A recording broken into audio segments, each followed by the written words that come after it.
معصوم کی حدیث ہے کہ اللہ نے جب ہمارے نور کو خلق کیا، آدم کی ولادت خلقت سے اتنے 100 سال پہلے کہ کوئی بتا بھی نہیں سکتا، کیونکہ اس وقت تو کوئی گھڑیاں، کوئی کیلنڈر، کوئی سسٹم تو تھا نہیں۔ تو جس وقت ہمارے نور کو خلق کیا، اس وقت ہماری دادی کے نور کو اس سے الگ کیا۔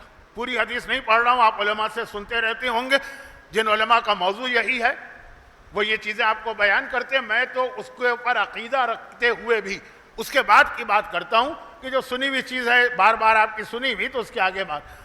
تو وہ ایک وقت آیا، پہلے ایک ہی نور تھا۔ تو ہمارے ہاں پھر یہ روایت آتی ہے نا کہ یہ ایک ہی نور چلتے چلتے حضرت عبد المطلب تک پہنچا، وہاں پہنچ کے 2 حصوں میں تقسیم ہوا، آدھا حضرت عبداللہ کے صلب میں گیا، آدھا حضرت ابو طالب کے۔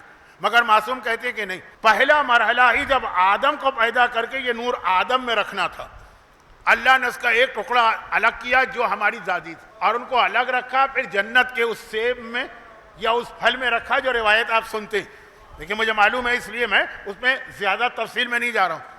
اور وہ اسی طرح سے تھی۔ راوی نے سوال نہیں کیا، لیکن امام نے کہا کیا تمہیں پتا کہ وہ جو نور ہے ہماری دادی کا نور سیدہ، اس کی غذا کیا تھی؟ کیا نور کی بھی کوئی غذا ہوتی ہے؟ امام نے کہا ہوتی ہے۔ اس کی غذا کیا تھی؟ اچھا، غذا کسے کہتے ہیں؟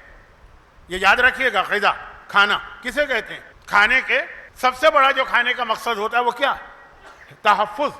جو آپ کھائیں گے اس سے آپ بچتے ہیں، اگر آپ کھانا بند کر دیں مر جائیں گے۔ نور کو غذا چاہیے۔ میں کچھ وہ جملے کہنا نہیں چاہتا کہ اس میں توہین سیدہ کی کہیں جھلک نہ آنے پر، مگر فرماتے ہیں معصوم کے نور کو غذا چاہیے۔ تمہیں پتہ ہے ہماری دادی کے نور کی غذا کیا تھی؟ جب تک کہ وہ اس سیب کے ذریعے سے جو شب معراج رسول کو کھلا کر اس نور کو دنیا میں بھیجا گیا۔ روایت تو آپ کی سنی ہے نا، میں کوئی نئی بات بھی نہیں پڑھ رہا ہوں، تفصیل میں بھی نہیں جا رہا ہوں۔ کہا اتنے عرصے تک کیا غذا رہی اس نور سیدہ کی؟